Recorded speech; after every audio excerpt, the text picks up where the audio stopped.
Sudah berapa lama ia berbaring?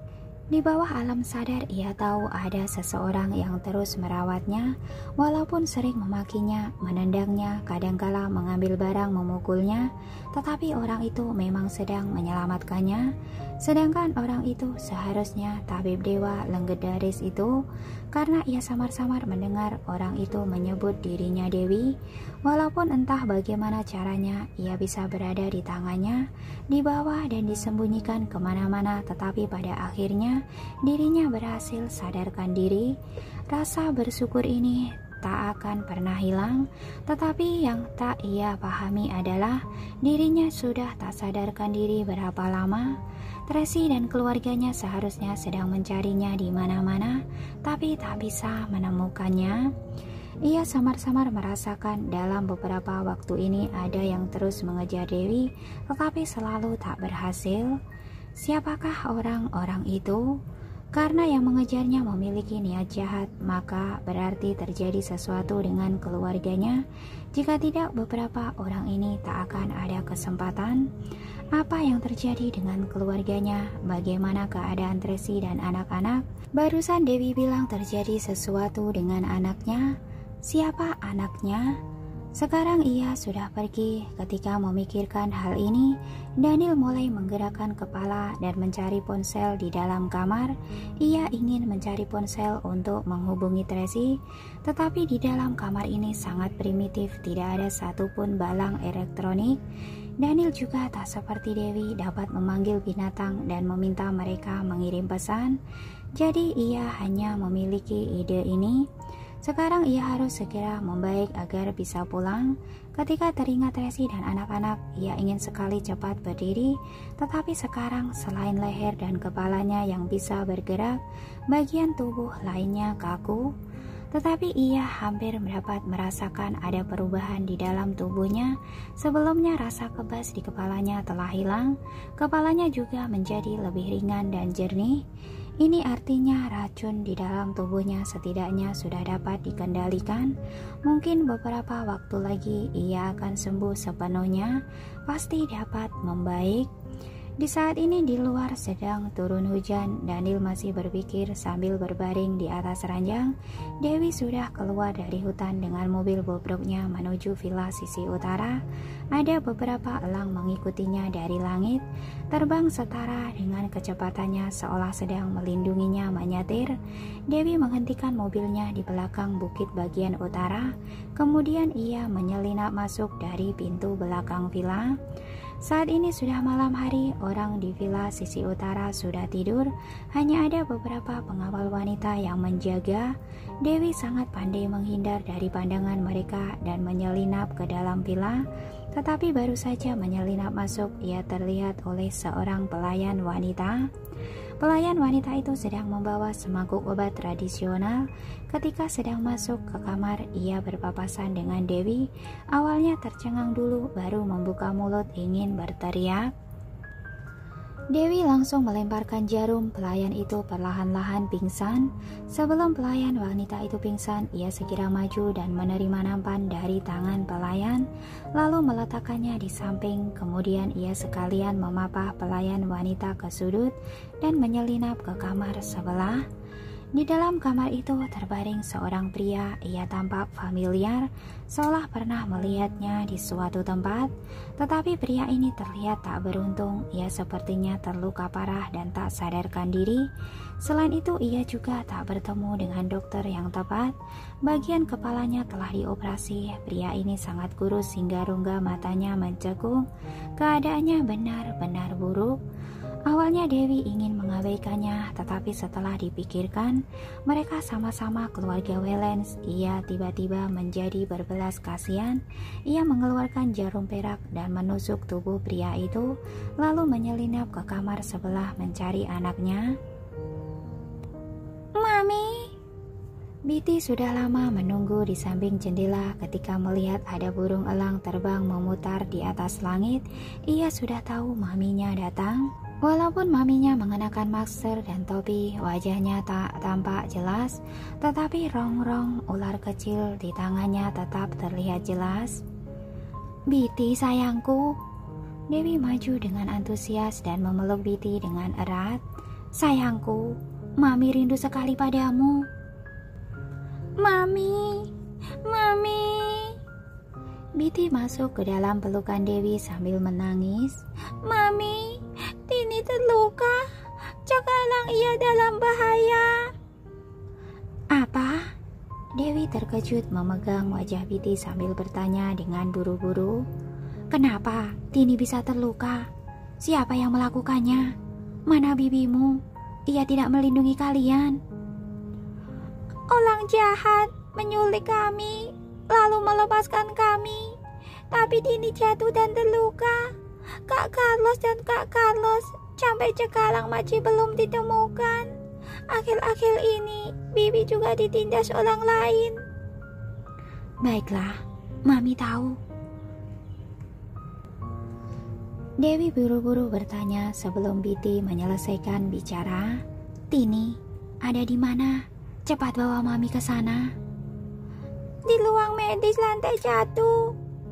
Dewi menggendong Biti lalu menyelinap ke ruang medis lantai 1 melalui jendela.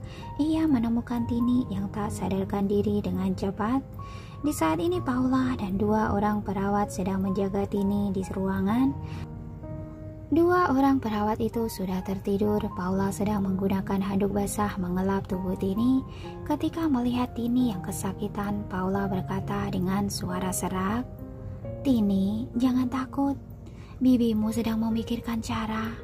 Entah apapun caranya, ia pasti akan mengantarmu ke rumah sakit." Dewi melihat adegan itu dari luar jendela. Kerutan di keningnya melonggar sedikit. Tampaknya orang-orang di sini tulus memperlakukan putrinya. "Kak Paula!" Biti memanggil secara spontan. Paula menoleh kepala secara spontan. Dewi lekas meluncurkan sebuah jarum perak dan mendarat di leher Paula. Paula pingsan perlahan-lahan di samping ranjang.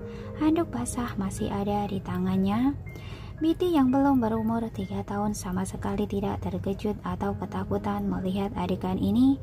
Ia sudah terbiasa melihatnya. Malahan ikut membantu menarik tirai jendela dan masuk bersama ke ruang medis. Dewi mengeluarkan sebuah sapu tangan dan menyeka bawah hidung 2 perawat itu.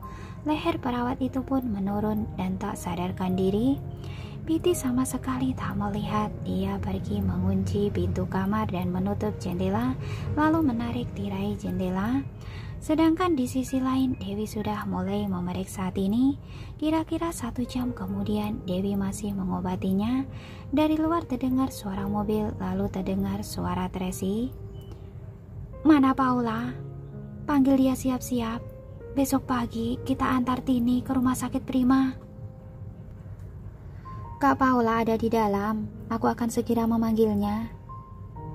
"Nona Tracy, apa rumah sakit Prima akan menerima Tini?" Ada seorang pengawal yang bertanya. "Bukankah seluruh rumah sakit telah dikendalikan oleh keluarga Amberson dan keluarga Wellens? Mereka bahkan tak bersedia menerima Tini dan Rian." "Benar, awalnya sudah dirawat baik-baik di tempat dokter Lily, tapi diusir paksa." "Bukan diusir, tapi orang-orang itu ingin melakukan hal jahat pada mereka. Demi melindungi Tini dan Rian, Dokter Lily melanggar perintah dan meminta kita menjemput mereka pulang dulu." "Tenang saja, sudah diatur." Suara Tracy agak kelelahan. "Nona Tracy sudah berjuang keras." Ia pergi mencari Paman Sanjaya dan mencari orang itu. Akhirnya berhasil mengatasi masalah ini. Naomi menambahkan, "Pergi, siapkan air untuk Nona Tracy, agar Nona Tracy bisa berendam dan tidur sejenak. Beberapa hari ini ia tidak tidur dengan baik. Oh ya, minta bagian dapur, siapkan walet." "Baik." Ketika mendengar ucapan ini, kening Dewi berkerut. Ia merasa aneh. Bukankah Tracy kepala keluarga Wellens? Kenapa keluarga Wellens malah berani melawannya? Dan juga siapa keluarga Amberson itu? Dewi tidak suka perang dalam bisnis, juga tidak suka menonton berita. Jadi ia sama sekali tidak tahu opini publik akhir-akhir ini. Tok tok tok tok tok. Di saat ini terdengar suara ketukan pintu Rian dari luar. "Kak Paula, Kamu ada di dalam? Iya, Dewi menjawab dengan meniru suara Paula. Nona Tracy minta Anda bersiap-siap dulu. Besok pagi sekali, antar Tini ke rumah sakit Prima. Pengawal wanita di luar bicara. Baiklah, Dewi menjawab lalu lanjut mengobati Tini. Pengawal wanita itu merasa ada yang aneh. Ia hendak mendorong pintu memeriksa. Biti lekas mendekat membuka pintu. Pengawal wanita itu terkejut. Biti, kenapa kamu bisa di sini? Aku tidak bisa tidur, jadi menemani Tini di sini. Biti mengelurkan kepala dan berkata dengan sedih, Kak Paula sedang mengelap tubuh Tini. Sebelumnya Tini kesakitan dan sekarang baru tertidur. Pengawal wanita itu mendongak cahaya memproyeksi sosok belakang kain medis. Sosok itu sedang sibuk di samping ranjang. Tampaknya Paula sedang menjaga Tini. Maaf, apa aku mengganggu kalian? Pengawal wanita lekas berkata, Biti, apa kamu ingin ke lantai atas istirahat? Kamu masih kecil, tidak boleh begadang. Tidak, aku ingin tidur di sini. Kak Paula juga sudah setuju. Biti menjawab dengan lancar. Kakak, istirahatlah. Selamat malam. Oke, selamat malam. Pengawal wanita pun keluar. Ketika Biti menutup pintu, tak lupa melambaikan tangan kepada Naomi yang sedang lewat. Kak Naomi, telah bekerja kelas. Istirahat lebih awal ya. Biti, kenapa belum tidur semalam ini? Tanya Naomi merasa aneh. Biti ingin menemani Tini. Pengawal wanita itu menjelaskan. Biti menutup pintu dan menguncinya kembali. Lalu ia kembali ke sisi maminya. Adegan tadi sangat alamiah dan natural. Siapa yang menduga seorang anak berumur 2 tahun lebih bisa berbohong dan keterampilan aktingnya begitu bagus. Sedangkan Dewi terus bersikap tenang sejak awal hingga akhir, tidak buru-buru dan tidak mendapatkan pengaruh dari luar sama sekali, karena ia tahu Biti akan membantunya untuk mengatasi orang-orang itu. Ia terus mengobati Tini dan selesai setelah setengah jam berlalu. Di saat ini terdengar langkah kaki dari luar dan suara Tracy berbicara. Aku ingin melihat Tini. Nona Tracy, barusan Biti bilang Tini sudah tertidur. Pengawal wanita yang berjaga di luar berkata, lebih baik Anda istirahat lebih awal. Anda sudah kelelahan berhari-hari. Bagaimana bisa aku istirahat? Hati Tracy sangat cemas. Kakak menyerahkan 3 anak padaku, tapi aku malah tidak menjaganya dengan baik, malah membuat mereka terluka. Aku sebagai bibi mereka.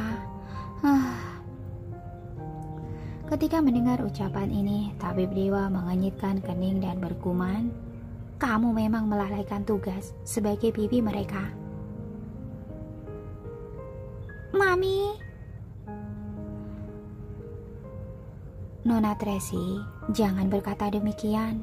Pengawal wanita buru-buru menenangkan. Anda sudah berusaha. Akhir-akhir ini banyak yang terjadi. Anda sendiri harus menanggung satu keluarga besar. Sekarang Carlos juga belum ditemukan. Sudahlah, kamu mundurlah. Tracy tak banyak bicara lagi. Ia mengulurkan tangan menjangkau gagang pintu. Di sisi lain, Dewi sudah menyimpan jarumnya. Ia melirik pintu, kemudian berjongkok berbisik di telinga Biti, lalu menyelinap keluar dari jendela. Tracy mendorong pintu masuk ke dalam. Ia merasakan tiupan angin masuk dari jendela. Tirai jendela pun masih bergerak perlahan-lahan. Ia terkejut di dalam hati, lalu buru-buru mendekati ranjang dengan sikap waspada. Ia melihat ini tertidur lelap di ranjang. Paula dan kedua perawat juga tertidur lelap. Malahan Biti sedang menggunakan handuk basah mengelap tangan Tini. Biti, Tracy memandang Biti dengan kebingungan. Kamu terus berada di sini. Benar, Bibi. Biti menganggukkan kepala dengan tenang. Barusan Apa ada orang yang masuk? Tracy merasa ada yang aneh. Ada, seekor kucing melompat ke dalam. Aku sudah mengucilnya keluar. Betty sama sekali tak mengedipkan mata saat berbohong. Ia sangat tenang. Oh, Tracy percaya pada ucapannya. Jika ada kucing memang hal yang wajar. Ia tak lagi curiga, hanya menepuk pundak Paula. Paula masih tak sadarkan diri. Ia sama sekali tak merespon. Bibi, biarkan Kak Paula tidur sebentar. Ia sudah menjaga Tini semalaman. Benar-benar sangat lelah. Bibi berbicara dengan perhatian. Bibi juga pergi tidurlah. Barusan aku membelikan Tini obat pil yang ditinggalkan Mami. Sekarang Tini sudah agak baikan. Mungkin besok ia akan membaik. Obat pil yang ditinggalkan Mami? Tracy terkejut. Astaga Piti, obat tak boleh sembarangan makan. Setelah bicara, ia lekas meminta orang memanggil Dr. Heidi. Takut terjadi sesuatu dengan Tini. Bagaimanapun, Betty baru berumur 2 tahun lebih, sedangkan obat itu tidak tahu digunakan untuk menyembuhkan penyakit apa. Jika Tini salah makan obat, maka akan sangat gawat. Heidi awalnya sudah tertidur. Begitu mendengar Betty memberi Tini makan obat tak jelas, ia bergegas bangun dan mengomel. Kalian begitu banyak orang, malah tak mampu menjaga satu anak kecil dengan baik. Maaf Dr. Heidi, mengganggumu tengah malam.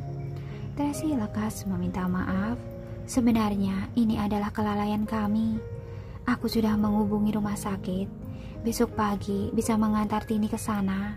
Tapi sekarang membutuhkanmu pergi melihat keadaan Tini sebentar. Aku takut terjadi sesuatu dengannya. Dr. Heidi terpaksa memeriksa Tini dulu. Saat ini waktu menunjukkan pukul 2 subuh. Betty menguap lebar sambil mengucak-ucak mata. Wajahnya tampak lelah.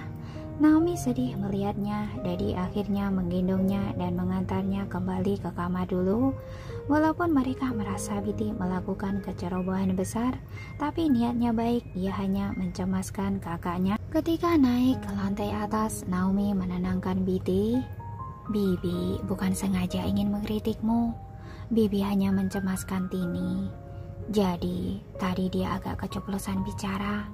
Kamu jangan sedih. Aku tahu. Setelah Heidi memeriksa Tini, ia pun terkejut. Aneh sekali. Demam anak ini tiba-tiba menurun. Kondisinya juga menjadi lebih baik. Hah? Tracy sangat terkejut. Benarkah? Coba aku tes darah dia lagi. Heidi lekas mengambil darah Tini untuk diperiksa. Hasilnya akan segera kita ketahui. Baik, Tracy tak berani pergi tidur. Ia menunggu di kamar pasien. Setengah jam berlalu, Heidi buru-buru jalan mendekat sambil memegang hasil laboratorium. Ia berkata dengan semangat, ada perubahan dalam darahnya, walaupun hanya membaik sedikit, tapi sudah menuju ke arah yang lebih baik. Bagus sekali. Tracy senang. Tampaknya aku terlalu berpikir negatif. Obat itu sungguh berguna. Benar. Heidi juga sangat senang. Kamu coba tanya, obat apa yang memberikan Betty pada Tini? Apa masih ada? Oke, aku coba tanyakan. Tracy buru-buru menuju kamar Betty. Di saat ini Naomi baru saja selesai memandikan Betty dan sedang menggendongnya kembali ke ranjang. Betty mengucuk mata, ia tampak mengantuk. Betty, Tracy bergegas jalan mendekat dan menarik tangan kecilnya sambil bertanya, apa kamu tahu, obat yang barusan kamu berikan ke Tini efektif sekali. Demam Tini sudah turun. Sekarang kondisinya juga sudah lebih membaik. Kamu telah menyelamatkan Tini. Kamu hebat sekali. Benarkah? Betty sangat tenang. Ia tahu pengobatan dari maminya pasti berguna. Obat yang mami tinggalkan apa masih ada? Tracy buru-buru bertanya. Makan sekali. belum pasti membaik sepenuhnya. Mungkin harus makan beberapa kali. Jadi, tidak ada lagi. Biti menggelengkan kepala. Tapi, aku rasa ini akan membaik. Tidak perlu cuma sakit, juga tak apa. Tidak ada lagi. Tracy agak kecewa. Kalau begitu, kamu tahu itu obat apa? Atau apakah obat itu ada kemasan luarnya? Tidak ada. Biti menggelengkan kepala lagi. Obat itu dibuat Mami sendiri. Tidak ada kemasan luar, juga tidak ada nama. Baiklah, dalam seketika hati Tracy menjadi lesu. Kalau begitu, kamu istirahatlah. Bibi tidak akan mengganggumu lagi. Iya, selamat malam, Bibi. Biti melambaikan tangan padanya. Tracy hendak pergi. Tiba-tiba ia menemukan daun berlumpur di ambang jendela. Ia tercengang sejenak lalu pergi menutup jendela. Di saat ini ia tiba-tiba menyadari salah satu ranting pohon omanthus ada yang berubah bentuk karena dipijak. Ia tiba-tiba menyadari sesuatu lalu menoleh bertanya pada Biti. Biti, obat itu dari mana kamu menemukannya? Mami yang meninggalkannya sebelumnya. Aku selalu membawanya di dalam tas. Biti menjawab dengan setengah mengantuk, lalu memeluk bantal kecilnya dan tertidur.